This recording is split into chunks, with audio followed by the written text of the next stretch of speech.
നമസ്കാരം. Yogesh ഗുപ്തയ്ക്കുള്ള clearance certificate സംസ്ഥാന സർക്കാർ നൽകില്ലെന്ന് സൂചന.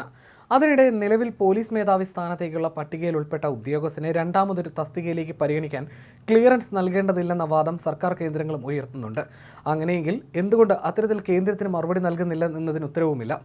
പോലീസ് മേധാവി സ്ഥാനത്തേക്ക് എത്തില്ലെന്ന് മനസ്സിലാക്കിയതോടെയാണ് യോഗേഷ് ഗുപ്ത കേന്ദ്ര സർവീസിലേക്ക് പോകാനൊരുങ്ങിയത്. നിലവിൽ താൽക്കാലിക ഡയറക്ടറുള്ള ഇഡിയിലേക്ക് യോഗേഷ് എത്തുന്നതും CBIയുടെ നേതൃസ്ഥാനത്ത് എത്തുന്നതുമെല്ലാം കേരളത്തിൽ ചിലർക്ക് കൂടുതൽ ബുദ്ധിമുട്ടുണ്ടാക്കും. ഇതാണ് ഈ ഒളിച്ചുകളിക്ക് കാരണം. വിജിലൻസ് ഡയറക്ടറായിരിക്കെ സർക്കാരിന് അനഭിമിതനായാണ് യോഗേഷ് ഗുപ്ത അഗ്നിരക്ഷാ വിഭാഗത്തിലേക്ക് മാറ്റപ്പെട്ടത്.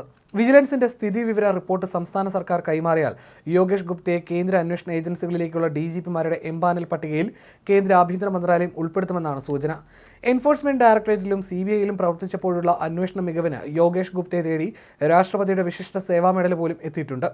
7 വർഷത്തോളം ഇഡിയിലുണ്ടായിരുന്നു. CBIയിലും ജോലി ചെയ്തു. CBI കാലത്ത് കേതൻ പരേഗ് തട്ടിപ്പ് കേസ് അന്വേഷിച്ചത് യോഗേഷ് ഗുപ്തയായിരുന്നു. പല കേസുകളിലായി ആദായനികുതി വകുപ്പിലെയും കസ്റ്റംസിലെയും റെയിൽവേയിലെയും അഴിമതിക്കാരായ ഉദ്യോഗസ്ഥർക്കെതിരെ നടപടിയെടുത്തു.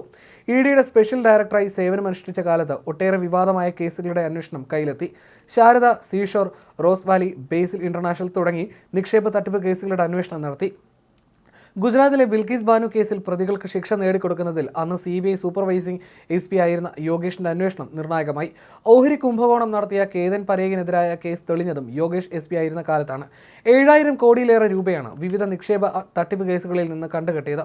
റോസ് വാലി നിക്ഷേപ തട്ടിപ്പ് കേസ് അന്വേഷണത്തിന്റെ ഭാഗമായി വിവിധ സംസ്ഥാനങ്ങളിലെ 4000 ബാങ്ക് അക്കൗണ്ടുകളിലെ 10 മില്യൺ ഇടപാടുകളാണ് പരിശോധനയ്ക്ക് വിധേയമാക്കിയത്.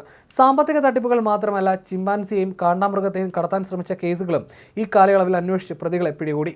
ആകെ 20,000 കോടി രൂപയിലേറെ തട്ടിച്ച 50ലേറെ ബാങ്ക് തട്ടിപ്പ് കേസുകളാണ് കൈകാര്യം ചെയ്തത്. നിയമവിരുദ്ധ ഖനനം തടയാൻ നടത്തിയ ഇടപെടലുകളാണ് ശ്രദ്ധ പിടിച്ചു പറ്റിയത്. ഒഡീഷയിലെ നിയമവിരുദ്ധ ഖനനത്തിന് ഒരു പരിധിവരെ അറുതി വരുത്താനായി 2011 സ്തുത്യർഹ സേവനത്തിന് രാഷ്ട്രപതിയുടെ മെഡൽ ലഭിച്ചിരുന്നു. സംസ്ഥാന സർക്കാരിന്റെ മെഡൽ ലഭിച്ചു. മഹാരാഷ്ട്രയിലെ മുംബൈ സ്വദേശിയാണ്. ഒട്ടേറെ കേസുകളിൽ കഴിവ് തെളിയിച്ച ഉദ്യോഗസ്ഥനാണ് യോഗേഷ് ഗുപ്ത എന്നതാണ് വസ്തുത. സംസ്ഥാന സർക്കാർ സർട്ടിഫിക്കറ്റ് നൽകാത്തതിന് പിന്നാലെ യോഗേഷ് ഗുപ്ത കഴിഞ്ഞ ദിവസം പോലീസ് മേധാവിയെ കണ്ട് ഇക്കാര്യം സംസാരിച്ചു. ഈ മാസം അവസാനം വിരമിക്കുന്ന പോലീസ് മേധാവി ഷെയ്ഖ് ദർവേഷ് സാഹിബിന് യാത്രയപ്പ് നൽകുന്നതിനായി IPS അസോസിയേഷൻ പ്രസിഡന്റ് എന്ന നിലയിലാണ് അദ്ദേഹം പോലീസ് മേധാവിയെ കണ്ടതെന്നാണ് വിവരം.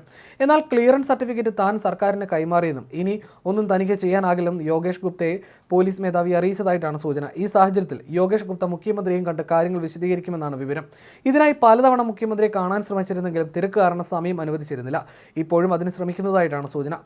യോഗേഷ് ഗുപ്തയെ വിജിലൻസിൽ നിന്ന് അദ്ദേഹത്തെ മാറ്റിയതിന് പിന്നിൽ ഒട്ടേറെ കാരണങ്ങൾ ചൂണ്ടിക്കാട്ടുന്നു. കണ്ണൂർ ജില്ലാ പഞ്ചായത്ത് പ്രസിഡന്റായിരുന്ന PP ദിവ്യയുടെ സ്വത്ത് സംബന്ധിച്ച് കേസെടുത്ത് അന്വേഷിക്കണമെന്ന ആവശ്യമായിരുന്നു പ്രധാനം. ഇത് സംബന്ധിച്ച് അദ്ദേഹം നൽകിയ ശുപാർശ അംഗീകരിക്കപ്പെട്ടില്ല. മുഖ്യമന്ത്രിയുടെ ചീഫ് പ്രിൻസിപ്പൽ സെക്രട്ടറി KM എബ്രഹാമിന്റെ പേരിൽ പൊതുപ്രവർത്തകൻ ജോമോൻ പുത്തൻപുരയ്ക്കൽ നൽകിയ കേസിന്റെ ഫയൽ സർക്കാരിന്റെ അഭിപ്രായം തേടാതെ CBIക്ക് കൈമാറിയതും അദ്ദേഹത്തിനെതിരായി. IAS ഉദ്യോഗസ്ഥർ ഉൾപ്പെടെയുള്ളവരുടെ പേരിൽ വിജിലൻസ് തീർപ്പാക്കാതെ കിടന്ന 800ഓളം കേസുകൾ തീർപ്പാക്കിയതും സർക്കാരിന് പിടിച്ചില്ല. ഏതാനും പൊതുമേഖലാ സ്ഥാപനങ്ങൾ ഉൾപ്പെടെയുള്ളവയുടെ പേരിൽ കേസെടുക്കണമെന്ന് ശുപാർശ ചെയ്തതും പ്രതിപക്ഷ നേതാവ് VD സതീശന്റെ പേരിലുള്ള പരാതി തീർപ്പാക്കിയതും യോഗേഷ് ഗുപ്തയ്ക്ക് വിനയായി എന്നാണ് റിപ്പോർട്ട്. സ്ഥിതിവിവര റിപ്പോർട്ടും സർക്കാരിന്റെ NOC ലഭിച്ചാലേ സാധാരണഗതിയിൽ കേന്ദ്ര സർക്കാർ IPS ഉദ്യോഗസ്ഥരെ എംപാനൽ ചെയ്യാറുള്ളൂ. എന്നാൽ യോഗേഷിന്റെ കാര്യത്തിൽ ഇത് രണ്ടും സർക്കാർ നൽകിയിട്ടില്ല. ഈ സാഹചര്യത്തിലാണ് സ്ഥിതിവിവര റിപ്പോർട്ടെങ്കിലും ലഭിച്ചാൽ എംപാനൽ ചെയ്യാനുള്ള നീക്കം. സംസ്ഥാനത്തിന്റെ കൈവശമുള്ള റിപ്പോർട്ട് കേന്ദ്രത്തിന് കൈമാറുക എന്ന സാധാരണ നടപടിക്രമം മാത്രമാണിത്. അതും നൽകാൻ സർക്കാർ തയ്യാറായില്ലെങ്കിൽ യോഗേഷിന് കേരളത്തിൽ തുടരേണ്ടി വരും. DGP റാങ്കിൽ സീനിയോറിറ്റി ഉണ്ടെങ്കിലും സർക്കാരിന് താല്പര്യമില്ലാത്തതിനാൽ പോലീസ് മേധാവിയാകാനും കഴിയില്ല. സ്ഥിതിവിവര റിപ്പോർട്ട് തടഞ്ഞു വെക്കുന്ന രീതി ഇനിയും IPS ഉദ്യോഗസ്ഥരെ തളയ്ക്കാനുള്ള ആയുധമായി ഭാവിയിലും സർക്കാർ പ്രയോഗിക്കാനും സാധ്യതയുണ്ട്. പൊതുമേഖലാ സ്ഥാപനങ്ങളുടെ ഭരണതലപ്പത്താണ് കേരളം യോഗേഷ് ഗുപ്തയെ അധികവും കണ്ടിട്ടുള്ളത്. സപ്ലൈകോയുടെ ചെയർമാനും മാനേജിംഗ് ഡയറക്ടറുമായിരുന്നു യോഗേഷ് ഗുപ്ത. പല വിവാദങ്ങളുണ്ടായെങ്കിലും 600 കോടിയുടെ നഷ്ടം നികത്തി സപ്ലൈകോയെ ലാഭത്തിലാക്കിയ ഭരണ മികവ് അവിടെ കാഴ്ചവെച്ചു. നഷ്ടത്തിന്റെ വക്കിൽ നിന്നാണ് കേരള ഫിനാൻഷ്യൽ കോർപ്പറേഷനെ CMD എന്ന നിലയിൽ ലാഭത്തിലേക്ക് നയിച്ചത്. ബെവ്കോ CMD ആയും പ്രവർത്തിച്ചു. കോവിഡ് പ്രതിസന്ധിയിൽ വരുമാനം കുറഞ്ഞ ബെവ്കോയ്ക്ക് അധിക വരുമാനം ലഭിക്കാൻ ലാഭവിഹിതം വർദ്ധിപ്പിച്ച് നടപടിയെടുത്ത യോഗേഷ് ഗുപ്തയാണ്. ബാറുകൾക്ക് ബെവ്കോ മദ്യം നൽകുമ്പോൾ ഈടാക്കിയിരുന്ന ലാഭവിഹിതമാണ് ഉയർത്തിയത്. ബാറുകൾ സമരം തുടങ്ങിയതോടെ ചെറിയ ഇളവ് വരുത്തിയെങ്കിലും കോർപ്പറേഷന്റെ ലാഭം വർദ്ധിപ്പിക്കാൻ കഴിഞ്ഞു. തിരുവനന്തപുരത്തും കൊല്ലത്തും SP, ട്രാഫിക്കിലും അഡ്മിനിസ്ട്രേഷനിലും ഇന്റലിജൻസിലും സായുധ സേനാ ബറ്റാലിയനിലും IG എന്നിവയാണ് കേരളത്തിൽ യോഗേഷ് ഗുപ്ത വഹിച്ച മറ്റ് യൂണിഫോം പദവികൾ. വിജിലൻസ് മേധാവിയായപ്പോൾ അഴിമതിക്കാർ ഒന്നടങ്കപ്പെട്ടു. ഇതിനിടയിലാണ് ഫയർഫോഴ്സിലേക്ക് മാറ്റിയത്.